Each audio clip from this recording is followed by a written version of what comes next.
finalized the point after both fighters were warned. Still, though, Gutierrez comes back again and catches Clottey low. Clearly a low blow. Clearly low. And Clottey was not given any time to rest or recover. He was instructed by the referee to get up and fight immediately. Yeah, it's a situation where the ref just had enough of it. You know, he wasn't playing that. Right, but he was the one who got hit. He didn't hit a blow, he got hit. All right, Harold, how do you have it through 6? Okay, Fred, I agree with Lennox. The ref had enough of it. Every time a guy would go down, Lou would take away a point. It was ridiculous already. 57, 55, 4 rounds to 2, Joshua Clottey. You know, I don't know what the heck happened in the 5th round, but somehow or another, Joshua Clottey is losing the snap to his shots. He had real good snap for 4 rounds, and then all of a sudden, in round 5, he's grabbing Gutierrez like he's dead tired. And Gutierrez, I mean, he seems to be coming on in rounds 5 and 6, so he's making it a little bit closer. 4-2, Clottey. Clottey was telling us today that in one of his more recent fights against Marlon Thomas, said he couldn't. Thomas didn't give him an opportunity to look good because he kept holding. And Harold, as you mentioned, it's Clottey was doing a little bit of holding here. His body shots will take it out of him, especially when they're to the groin. I got to tell you guys, again, if the ref begins by deducting a point, he's encouraging that kind of behavior going down from low blows in the hopes of gaining a point. I think that's a mistake. I think then to turn around and not give a guy time to recover after a low blow is a mistake. I think it's wrong to also tell the corner you're on a verge of disqualification in a fight that really shouldn't be. And by the way, Moret's a good referee, but, you know, I think he's made some mistakes. We need Max in there reffing. Clottey triples up with the left hook.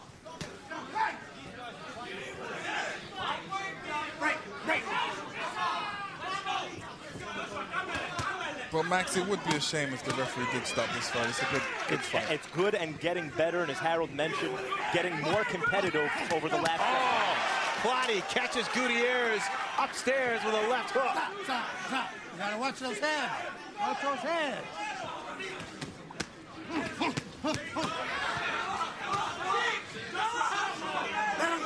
Both guys committed to going to the body. You saw 4 hooks from Clottey. Gutierrez came back with some hooks of his own. I think the overall point with some fouling and the headbutts is that none of it's intentional. Let him go, Clottey. So if these guys can just get a little bit of control, yes, and you're talking about disqualification. And in Moret's defense, he rushed Clottey off the canvas because he did want to get the fight on with. And the fight has gotten on with.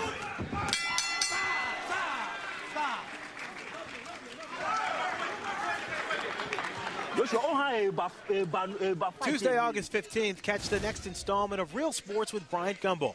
Among the stories, a profile of NBC Sports chairman Dick Ebersol, who spearheaded the return of the NFL to his network while coping with the death of his son in a plane crash that he survived. We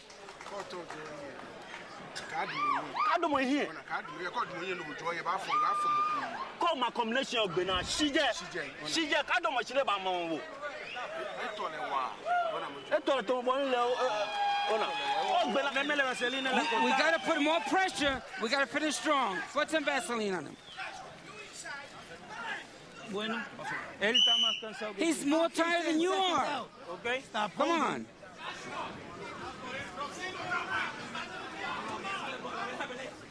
Joshua Clottey glancing over to Lennox Lewis here. And Lennox, you guys actually shared the same promoter, Panos Eliadis. Yeah, in the mid-90s. He said he knew you. You didn't actually know him, though. Yeah, he trained at actually the Lennox Lewis College in London. There you go. Which is great because you know, a lot of boxers have actually gone through there. Get a good degree from there, huh? Yes. Pugilist degree. Fran Charles alongside Max Kellerman and Lennox Lewis. We're at the Chumash Casino Resort in Santa Ynez, California for Boxing After Dark. We got a great welterweight fight right now between Joshua Clottey in the red trunks and Colombian Richard Gutierrez, who, by the way, is going to the Joshua Clottey school. And I wouldn't say he's being schooled right now. I wouldn't say he's acing his exams, but he's acquitting himself pretty well being thrown into this deep water. I mean, he throws, I'm talking Clottey, throws a great left to the body. I think that's a very effective punch, especially later on down the line. I think that's one of his best punches he throws. There it is.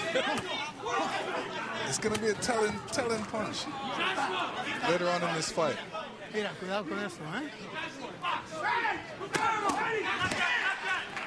A little bit slapping with those left hooks. That's tough from Clottey. And he's still running in the bit, you know. What he needs to do is definitely turn over that left hook and hit him with the knuckles instead of slapping him. And it's the veteran, Clottey, who's making that mistake. Gutierrez is actually... Clottey trying to get a little rest there. Holding on. Stop. Watch your hand. Cuidado con la cabeza. Come on. Gutierrez wanted to step up in competition. He's certainly getting it. He's seeing an array of different tactics that you have to deal with when you're in with a guy who's been around for a little bit.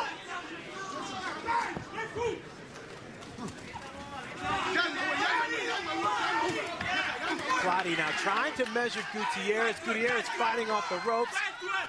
Doubles up on his left hand.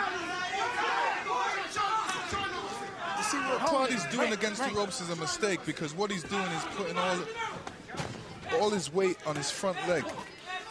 So, he doesn't have the right enough balance to throw a proper combination. He's really smothering himself. Big right hand from Richard Gutierrez. Vicious exchange.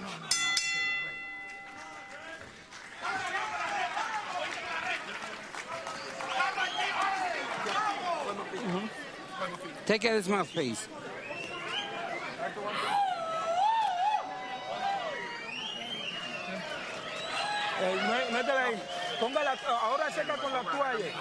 Put the towel on him.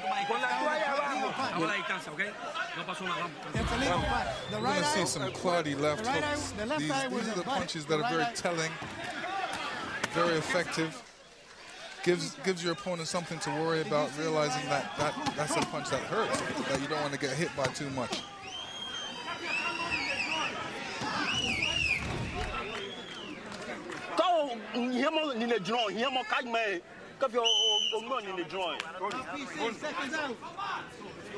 Let's go. Connections to the body for both fighters through 8 rounds. Clottey 57 times. He has tapped Gutierrez. Gutierrez has returned fire and connected 45.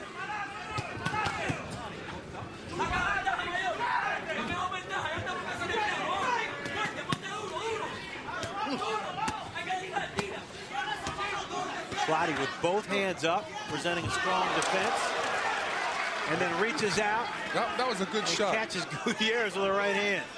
And it's a proper professional move. What he did is where, Gutierrez threw a right hand, he turned with it and came back with his own right hand and caught him. He did. He timed him with the right hand, Clottey, but it should be said, it's Gutierrez working behind the jab. Gutierrez trying to put his punches together in the middle of the ring. It's not effective for him all the time because Clottey's the more experienced fighter, but he's trying to do the right kind of things, Gutierrez. He broke through that time with a right uppercut. Gutierrez did.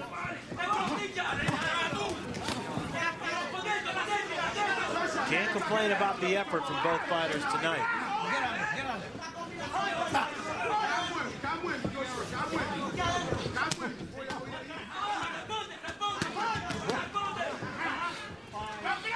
Neither guy's going to feel good about this fight physically over the next couple of days. These are big, strong, physical fighters committing to hard body shots and exchanging consistently throughout the fight. Let him go. And taking hard punishment, both of them, body shots.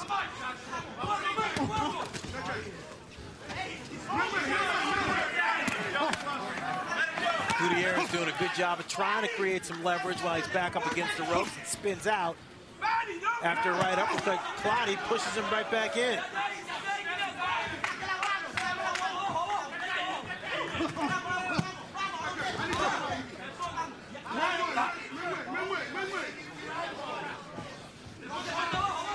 Lennox, we've seen a ton of work to the body. At what point do the legs start to get a little weaker? Stop. Break. It really comes to who can take it the most and who's prepared the best. No. I mean, I'll say it again. These guys, Stop. I mean, they're big for welterweights. Let him go. Get back, Joshua. You see, when Joshua's in close like that, he keeps that head low, which is very important because if they both exchange, his head's going to come up, and Gutierrez's head is already there. His face is already there, so he's going to get caught with the head. That's why it's important always to put your head lower than the other guy. Well, Gutierrez going with a very good right hand under the heart.